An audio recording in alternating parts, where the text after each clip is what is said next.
আমার জীবনটা পরিবর্তন হওয়ার পেছনের কারণ হইল আমি জুমার নামাজ আদায় করে নজর করে তাকা দেখি বিশ্বর হাফি আল্লাহওয়ালা মসজিদ থেকে দ্রুত দ্রুত বের হয়ে গেছে।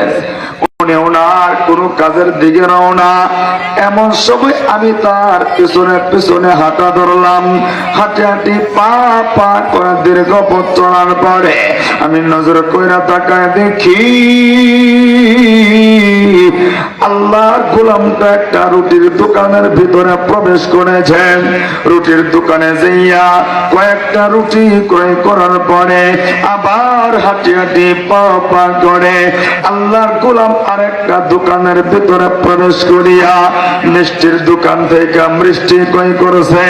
আমার মনের ভিতরে আরো কৌতূহল জাগলো, আরে আল্লাহওয়ালা মানুষ, এত বুজুর্গ মানুষ, এত ভালো ভালো খাবার খায়, এটা কেমন করে সম্ভব? আমি তার পেছনে পেছনে আরেকটু রওনা হলাম। নজর করে তাকে দেখি আল্লাহর গোলামটা আরেকটা দোকানে ঢুকা ওই দোকান থেকে আরো দামি খাবার লইয়া আবার তিনি মরুভূমির হাত ধইরা মরুভূমির মাঝখান দিয়া হাঁটে হাঁটে পা পা করে রওনা হয়েছে।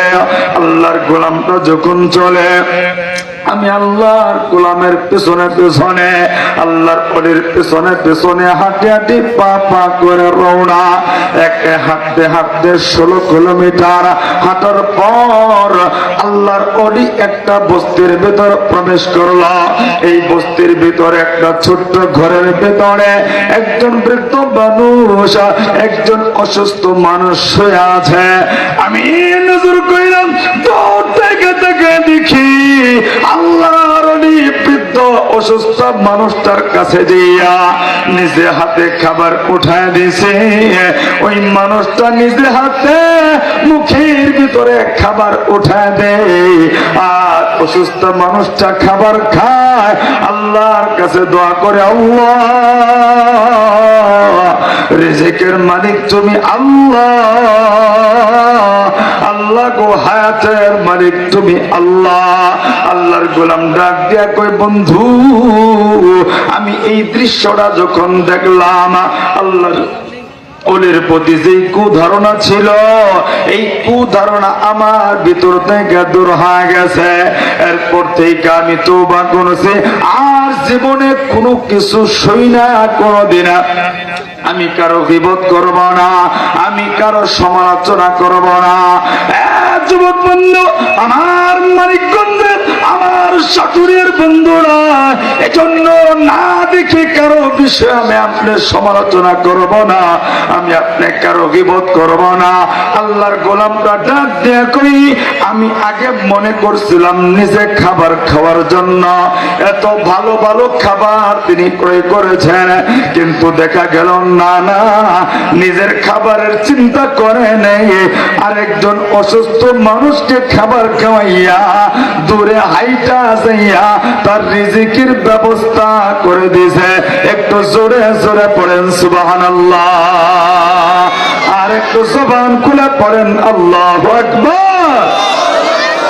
এই জন্য না জেনে এই লোকটা, তার একটা ধারণা ছিল এই হুজুর মানুষ এত দামি খাবার খায় আল্লাহওয়ালার বেশ ধইরা, কিন্তু আসলে কি নিজের পেটের ক্ষুধা নিবারণের জন্য খাবার আনছে নাকি একটা অসুস্থ মানুষের সেবা করার জন্য আনছে? অসুস্থ মানুষের। এজন্য ভাইরা আমরা অন্যের গীবত করব না। এমনও তো হতে পারে আপনার এই গুনাহ থেকে বাঁচা, এটা হচ্ছে বড় আল্লাহওয়ালার সিফত। আপনি সারা রাত তাহাজ্জুদ পড়লেন কিন্তু সকালবেলা মিথ্যা কথা কইলেন, আপনার সারা তাহাজ্জুদ পড়ার কোনো মূল্য নাই। আপনি সারাদিন তসবিহ টিপলেন কিন্তু সন্ধ্যাবেলায় সুদ খাইলেন, কোন লাভ আছে? কথা কোনো লাভ আছে? আপনি ইবাদত কম হোক কিন্তু গুনাহ থেকে বাঁচবার চেষ্টা করবেন, পারবো তো ইনশাআল্লাহ।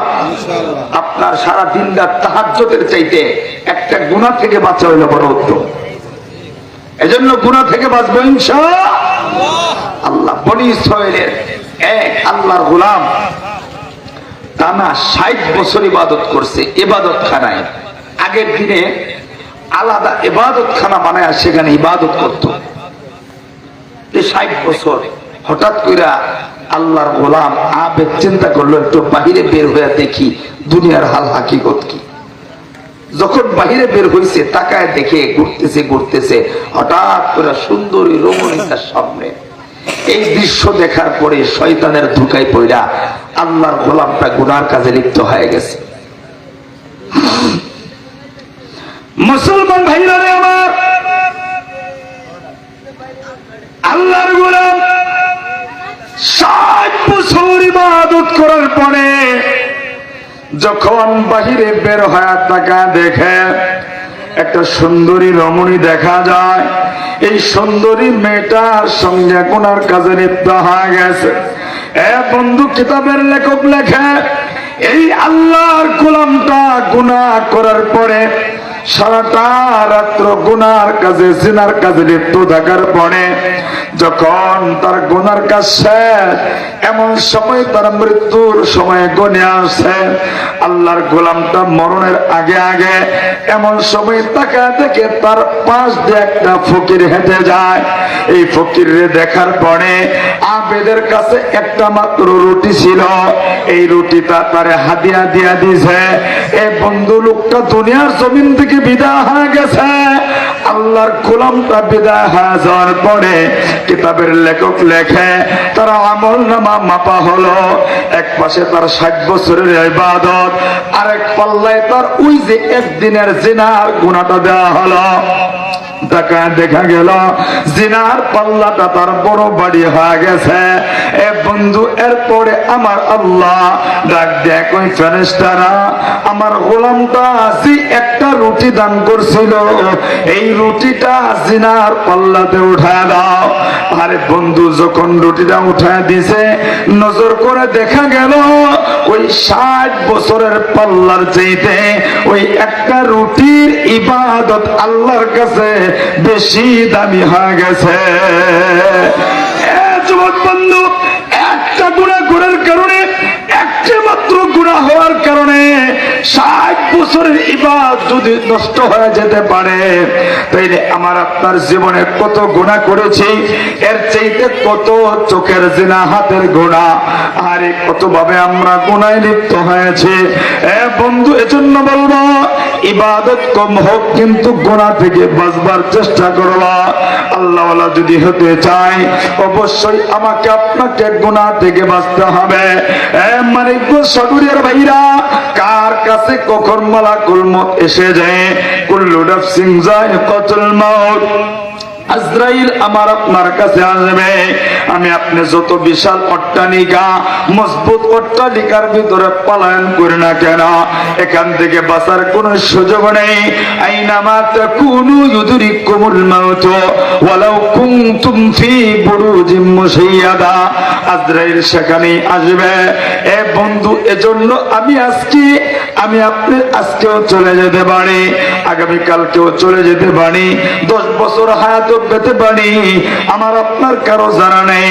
এজন্য জীবনের গুনার জন্য আল্লাহর দরবারে রাত্রি গভীরে চোখের পানি ফেলে তওবা করব।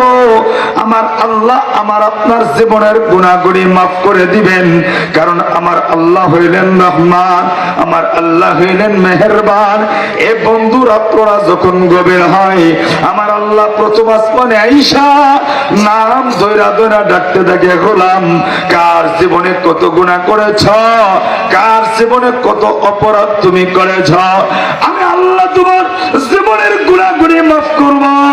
আমি আল্লাহর কাছে একবার শুধু তুমি তওবা করো। আল্লাহর নবী বলেন, কোন বান্দা বান্দি যদি জীবনের গুনার দিকে তাকিয়া এক ফোঁটা চোখের পানি ফেলা দেয়, আমার আল্লাহ তার পুরা জিন্দেগীর গুনাহগুলি মাফ কইরা দেয়। মানে কোন সাগরের ভাইরা, আজকের মাহফিলে জীবনের গুনার জন্য তওবা করব, আর জীবনে কোনোদিন গুনাহ করব না। কারা কারা রাজি আছো? দুইটা হাত উঠাইয়া, একটু দুইটা হাত উঠাইয়া আমার আল্লাহরে মায়া কইরা চোখের পানি ফেলিয়া একটা ডাক দাও না, দেখি রে আল্লাহ।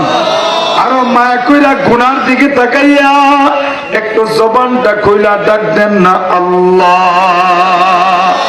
আরেকবার মায়া কইরা ডাক দেন না আল্লাহ। আল্লাহ যারা হাত উঠায় তোমার মায়া করে ডাক দেই, আল্লাহ গো প্রত্যেকের জীবনের গুনাহগুলি তুমি মাফ করিয়া দাও। আল্লাহ গো প্রত্যেককে তুমি কবুল করিয়া নাও। ওগো আল্লাহ আজকের মাহফিলের উসিলায় এলাকার কবরগুলি জান্নাতের বাগান বানায় দাও। একটু জবানটা খুলে বলেন আমিন। মাফ করার মালিক কে? আল্লাহ। 70 বছর গুনাহ হয়ে গেছে, মানুষের কাছে বলবো না আল্লাহর কাছে বলবো? জোরে বলেন, কার কাছে বলবো? আল্লাহর কাছে মাফ চাইলে আল্লাহ বড় পছন্দ করে। ইন্নাল্লাহা ইউহিব্বুত তাওয়াবিন ওয়া ইউহিব্বুল মুতাতাহহিরিন।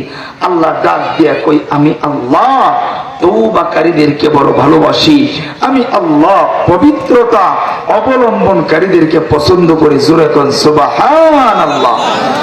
তাইলে আমরা কি আল্লাহর পছন্দের গোলাম হতে চাই কি চাই না?